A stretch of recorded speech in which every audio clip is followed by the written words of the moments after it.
হাসিনার ক্রোধের বলি অন্ধ জীবন, শহীদী মৃত্যুই যেন সর্বোত্তম ছিল।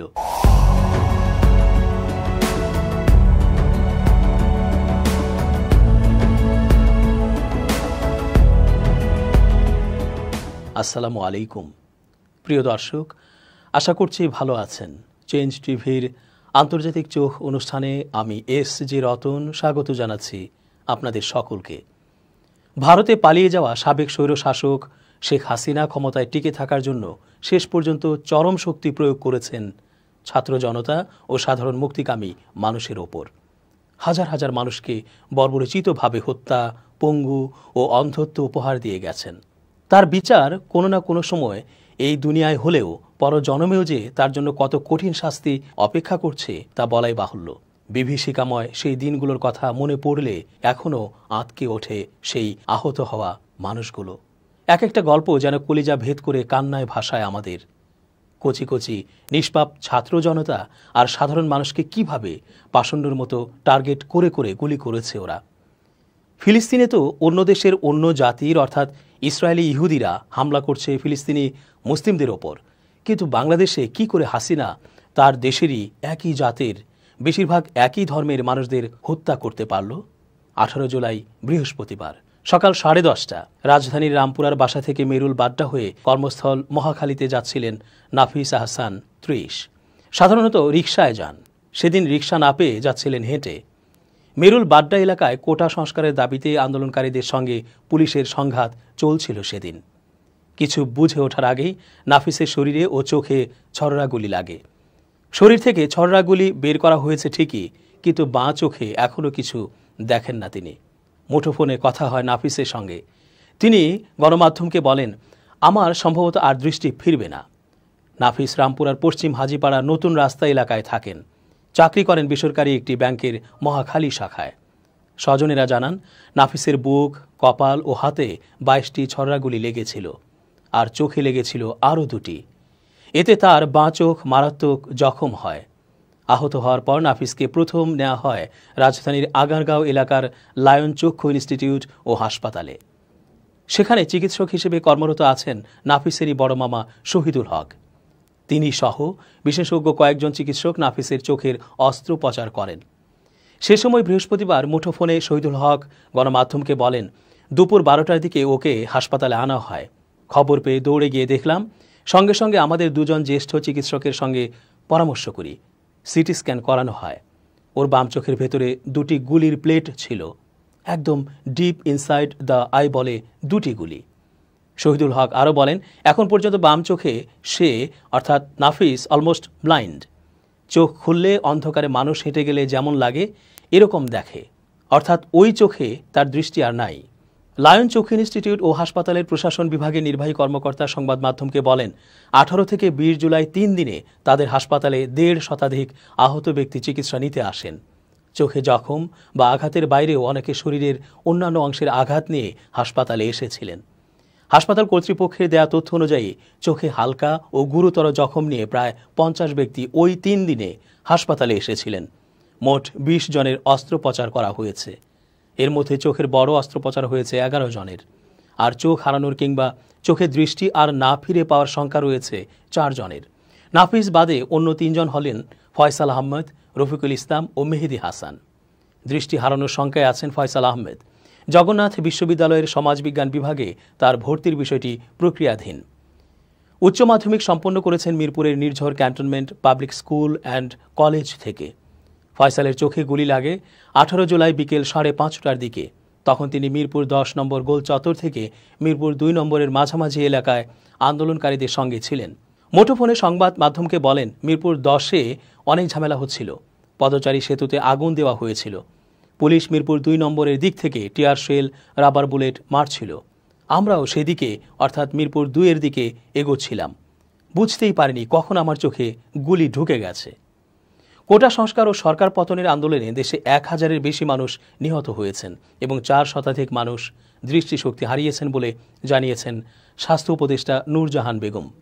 বৃহস্পতিবার 29 আগস্ট স্বাস্থ্য ও পরিবার কল্যাণ মন্ত্রণালয় থেকে পাঠানো এক সংবাদ বিজ্ঞপ্তিতে এ তথ্য জানানো হয়েছে।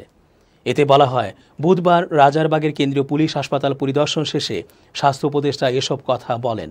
পরিদর্শনকালে স্বাস্থ্য উপদেষ্টা হাসপাতালে সার্জারি বিভাগে চিকিৎসাধীন আহত পুলিশ সদস্যদের সাথে কথা বলেন এবং তাদের খোঁজ নেন।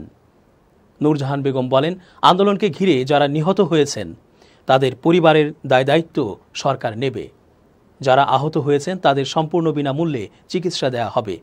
তিনি বলেন, বৈষম্য বিরোধী আন্দোলনে এখন পর্যন্ত 1000-এরও বেশি নিহত হয়েছেন এবং 400 জনের ওপরে ছাত্র জনতা দৃষ্টিশক্তি হারিয়েছেন। অনেকের এক চোখ অন্ধ হয়ে গেছে, অনেকে 2 চোখেই দৃষ্টিশক্তি হারিয়েছেন। আমেরিকার সেবা নামক প্রতিষ্ঠানের সঙ্গে আমাদের কথা হয়েছে। যাদের চোখ অন্ধ হয়ে গেছে বা চোখের সমস্যা দেখা দিয়েছে, আমরা সেবা ফাউন্ডেশনকে তাদের তালিকা পাঠিয়েছি। তিনি বলেন, সেবা ফাউন্ডেশন জানিয়েছে যত শিগগিরই সম্ভব তারা চিকিৎসার জন্য দেশে ডাক্তার নিয়ে আসবে। ইস্পাহানী ইসলামিয়া চক্ষু ইনস্টিটিউট, জাতীয় চক্ষু বিজ্ঞান ইনস্টিটিউট ও হাসপাতাল এবং চট্টগ্রাম চক্ষু হাসপাতাল ও দিনাজপুরে তাদের চিকিৎসা হবে। স্বাস্থ্য উপদেষ্টা বলেন, অনেকে পায়ে আঘাত পেয়েছেন, অনেকের পা কেটে ফেলতে হয়েছে। আমরা বিভিন্ন দাতা সংস্থার সঙ্গে কথা বলছি, বিশ্বব্যাংকের সঙ্গেও আমাদের কথা হয়েছে, যাতে সুচিকিৎসার জন্য বিদেশ থেকে ডাক্তারদের টিম নিয়ে আসা যায়। সেটা নিয়ে আমরা চেষ্টা করে যাচ্ছি। তার ডান চোখে গুলি লাগে জানিয়ে ফয়সাল বলেন, এখন যা দেখি সব ঘোলা, এটা না দেখার মতোই। ডাক্তাররা বলছেন ওই চোখে আমার দেখতে পাওয়ার সম্ভাবনা খুবই কম। বাংলাদেশ লায়ন ফাউন্ডেশনের চেয়ারম্যান AKM রেজাউল হক গণমাধ্যমকে বলেন, আহত হয়ে হাসপাতালে আসা প্রায় 20 জনের অস্ত্রোপচার করা হয়েছে। এর মধ্যে কয়েকজনের চোখ নষ্ট হয়ে গেছে, তবে দৃষ্টি ফেরানোর চেষ্টায় চিকিৎসা চালিয়ে যাওয়া হচ্ছে। আমি তো কিছু দেখতে পাচ্ছি না, আমাকে কেউ একটু সাহায্য করবেন? জ্ঞান হারিয়ে মাটিতে পড়ে যাওয়ার আগে চিৎকার করে শুধু এই কথাগুলো বলেছিল 7ম শ্রেণীর ছাত্র আলামিন হাওলাদার। পুলিশ সেদিন বরিশালে সরকারি চাকরিতে কোটা সংস্কারে শিক্ষার্থীদের আন্দোলনে নির্বিচারে গুলি চালিয়েছিল। স্কুল ছাত্র আলামিনকে স্থানীয় একটি হাসপাতালে নিয়ে যাওয়া হয়েছিল, পরে নিয়ে আসা হয় ঢাকায়। ঢাকার হাসপাতালে তারই মতো শত শত রোগী চিকিৎসা নিচ্ছিল, যাদের মধ্যে অনেকে জুলাই আগস্টের এই ছাত্র আন্দোলনে পুলিশের ছররাগুলিতে আংশিক, অনেকে পুরোপুরি দৃষ্টিশক্তি হারিয়েছে। জাতীয় চক্ষু বিজ্ঞান ইনস্টিটিউট ও হাসপাতালের পরিচালক অধ্যাপক গোলাম মোস্তফা জানান, শুধু এই হাসপাতালেই আন্দোলনের সময় চোখে গুলিবিদ্ধ হওয়া 700-র বেশি রোগীর চিকিৎসা করা হয়েছে।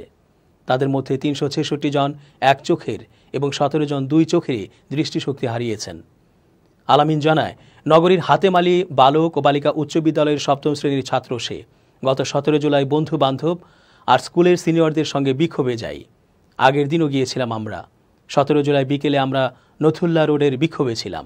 সেদিন আমি আমার সিনিয়র আর সহপাঠীদের সাহায্য করতে গিয়েছিলাম। নির্বিচারে হামলা করা হচ্ছিল ওদের ওপর, কিন্তু আমি কোনোদিন ভাবি নাই পুলিশ আমাদের দিকে গুলি আর ছররাগুলি চালাবে, বলছিল 14 বছরের ওই কিশোর। সেদিন এই 14 বছরের কিশোরের শরীরের বিভিন্ন অংশে অন্তত 22টি ছররাগুলি লাগে, যার মধ্যে একটি লাগে তার ডান চোখে। দ্রুত তাকে নিয়ে যাওয়া হয় নগরীর শের-ই-বাংলা মেডিকেল কলেজ হাসপাতালে। সারা গায়ে ছররাগুলিতে বিধ্বস্ত ছেলেকে নিয়ে হাসপাতালে গেলেও সেখানেও অপেক্ষা করছিল পরিবারটির জন্য নতুন বিপদ। আলামিনের মা শারমিন জাহান বলেন, চিকিৎসকেরা জানিয়ে দেন ওকে হাসপাতালে রাখা যাবে না, বাড়িতে নিয়ে যান, কারণ কর্তৃপক্ষ থেকে বলা হয়েছে আন্দোলনে আহত সব রোগীকে হাসপাতাল থেকে সরিয়ে ফেলতে হবে রাতের মধ্যেই। চোখ সহ তখন ছেলের সারা গায়ে ছররাগুলি। পরদিন যা কিছু তার কাছে সম্বল ছিল তাই নিয়েই ছেলের চিকিৎসার জন্য ঘর থেকে বেরিয়ে পড়েন। আহত ছেলের চিকিৎসায় ঘুরতে থাকেন এক হাসপাতাল থেকে আরেক হাসপাতালে। হাসপাতালে কোনো জায়গা নাই, সব জায়গাতেই রোগী, যার ফলে চিকিৎসা পেতে দেরি হচ্ছিল। পরে গ্রামীণ GC চক্ষু হাসপাতালে কয়েক দফা টেস্ট আর পরীক্ষা নিরীক্ষার পর তারা দ্রুত অস্ত্রোপচারের কথা বলেন এবং ওকে অর্থাৎ আলামিনকে ঢাকার ইস্পাহানী ইসলামিয়া চক্ষু হাসপাতালে রেফার্ড করেন, বলেন আলামিনের মা। আলামিনের মতো জাতীয় চক্ষু ইনস্টিটিউট ও হাসপাতাল, Lions eye institute, Bangladesh eye hospital, Dhaka medical college হাসপাতালের চক্ষু বিভাগ সহ ঢাকার অন্যান্য হাসপাতালে প্রায় 1300 জনকে ভর্তি করা হয় বলে জানান বাংলাদেশ চক্ষু হাসপাতালের চিকিৎসক ডাক্তার সৈয়দ মেহবুব উল কাদির। তিনি বলেন, তাদের মধ্যে 630 জনের অপারেশন হয়েছে, যাদের 90% বেশি এক চোখ বা দুটো চোখই হারিয়েছেন। তাদের অধিকাংশই ছররাগুলিতে আহত হয়ে ভর্তি হয়েছেন এবং রেটিনার রক্তক্ষরণের কারণে দৃষ্টিশক্তি হারিয়েছেন বলে জানান তিনি।